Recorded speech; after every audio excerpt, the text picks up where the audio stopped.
ಖಾಲಿ pictures production ಅಲ್ಲಿ ಮಾಡ್ತಿರೋದು ತುಂಬಾ ಹೆಮ್ಮೆ ಇದೆ. ಒಂದು ಹೊಸ ಕಾನ್ಸೆಪ್ಟ್ ಅಲ್ಲಿ ಬರ್ತಾ ಇದೀವಿ ಸೈಫೈ ಆಗಿ. ಯೂಶಲಿ ನೋಡ್ತಿರ್ತೀರಾ ಫ್ಯಾಮಿಲಿ ಡ್ರಾಮಾ ಅದು ಇದು, ಬಟ್ ಒಂದು ಹೊಸ ಪ್ರಯತ್ನ ಆಗಿ ಹೊಸ ಕಂಟೆಂಟ್ ಇಟ್ಕೊಂಡು ಬರ್ತಾ ಇದೀವಿ. ಬೇರೆ ಬೇರೆ OTTs ಅಲ್ಲಿ ಬೇರೆ ಬೇರೆ ಭಾಷೆಯಲ್ಲಿ ನಾವು ಬೇರೆ ಬೇರೆ ಕಂಟೆಂಟ್ ನೋಡಿರ್ತೀವಿ, ಈ ಥರ ಸೈಫೈ ಹಾರರ್ ಥ್ರಿಲ್ಲರ್ ಅಂತ. ಕನ್ನಡದಲ್ಲಿ ಹೊಸ ಪ್ರಯತ್ನ ಮಾಡ್ತಿದ್ವಿ.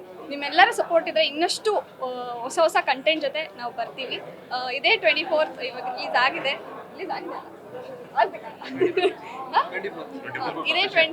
ಇದೇ 24th ಫುಲ್ 6 ಎಪಿಸೋಡ್ಸ್ ರಿಲೀಸ್ ಆಗ್ತಿದೆ ಜೆರಾಕ್ಸ್ದು. ನಿಮ್ಮೆಲ್ಲರ ಪ್ರೀತಿ ಮತ್ತು ಸಪೋರ್ಟ್ ನಮಗೆ ಬೇಕು. Thank you. ಇಲ್ಲಿ ತನಕ ಸ್ಮಾಲ್ ಕಂಟೆಂಟ್ಗಳಲ್ಲಿ ಯೂಟ್ಯೂಬ್ಗಳಲ್ಲಿ ಮಾಡ್ತಿರ್ತಾರೆ. ಇಲ್ಲಿ ದೊಡ್ಡ ವೇದಿಕೆ ತನಕ ಕರ್ಕೊಂಡು ಬಂದಿದೆ, ಅದು ಡಾಲಿ ಪಿಕ್ಚರ್ಸ್ ಅವರ ಮೈಕ್. ಹೌದು, ನನಗಿನ್ನ ಹೈಟ್ ಮೈಕ್ ಕಾಣಿಸ್ತಿದೆ. ಇಷ್ಟು ದೊಡ್ಡ ವೇದಿಕೆ ತನಕ ಕರ್ಕೊಂಡು ಬಂದಿದೆ. ತುಂಬ ಖುಷಿ ಆಗ್ತಿದೆ, ಯಾಕಂದರೆ ಶಾರ್ಟ್ ಫಿಲಮ್ಸ್ ಯೂಟ್ಯೂಬಲ್ಲಿ ಮಾಡ್ತಿದೆ.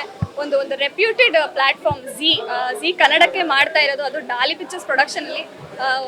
ಅಂದರೆ ಸರ್ನ ನಾನು ಎಷ್ಟೋ ರೀತಿಲಿ ರಿಲೇಟ್ ಮಾಡ್ಕೋತೀನಿ ಡಾಲಿ ಸರ್ನ, ಯಾಕಂದರೆ ಅವರ journey Jayanagar 4th block short ಫಿಲಮಿಂದ ಡಾಲಿ ಪಿಕ್ಚರ್ಸ್ ತನಕ ನಿಜವಾಗ್ಲೂ ಒಂಥರ ಇನ್ಸ್ಪಿರೇಷನ್ ಮೋಟಿವೇಶನ್ ಅಂತ ಅನ್ಬೋದು.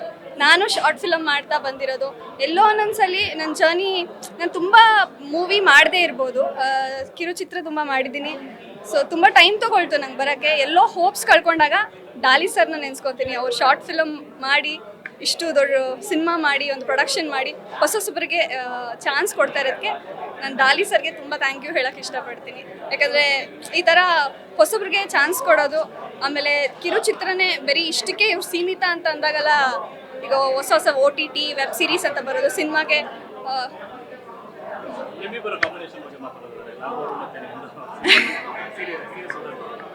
ತುಂಬ ಖುಷಿ ಆಗ್ತಿದೆ. Nag sir actually very sweet, ಕಾಮು, ಮಧ್ಯ ಮಧ್ಯದಲ್ಲಿ ತಮಾಷೆ ಮಾಡ್ತಿರ್ತಾರೆ ಸೆಟ್ಟಲ್ಲೆಲ್ಲ. ದೊಡ್ಡ ದೊಡ್ಡ ಕಲಾವಿದರು, Om sir, Vijay sir, Richard sir ಜೊತೆ ಎಲ್ಲ ಸ್ಕ್ರೀನ್ ಶೇರ್ ಮಾಡ್ಕೊಳ್ಳೋಕ್ಕೆ ಅವಕಾಶ ಮಾಡಿಕೊಟ್ಟಿದ್ದಕ್ಕೆ ಝೀ ಮತ್ತು ಡಾಲಿ ಪಿಕ್ಚರ್ಸ್ಗೆ. ಆ್ಯಂಡ್ ಶ್ರೀನಿಧಿ ಸರ್ ಬಗ್ಗೆ ಹೇಳಲೇಬೇಕು. ನನಗೆ ನಾನು US ಶಿಫ್ಟ್ ತೋರಿಸ್ಬಿಟ್ರು ಒಂಥರ. ರಾತ್ರಿ ಫುಲ್ ಶೂಟ್ ಇತ್ತು ಎಲ್ಲ, ನನ್ನ ಪೋರ್ಷನ್ಸ್ ಎಲ್ಲ ನೈಟೇ ಇದ್ದಿರೋದು ಕಾರಣ. ಸೊ ನಾವು ಹೆಂಗೆ ಅಂದರೆ ರಾತ್ರಿ ಕಂಪ್ಲೀಟ್ ಶೂಟ್ ಮಾಡಿ ಬೆಳಗ್ಗೆ ಬ್ರೇಕ್ಫಾಸ್ಟ್ ಮಾಡಿ ಮಲ್ಕೋತಾ ಇದ್ದಿದ್ದು. ಸೊ ಒಂಥರ US ಶಿಫ್ಟಲ್ಲಿ ವಾಕ್ ಮಾಡಿದ್ದು ನಾವು. ತುಂಬ ಚೆನ್ನಾಗಿತ್ತು, ಡಿಫ್ರೆಂಟ್ ಎಕ್ಸ್ಪೀರಿಯನ್ಸ್, ತುಂಬ ಖುಷಿ ಆಗ್ತಾಯಿದೆ.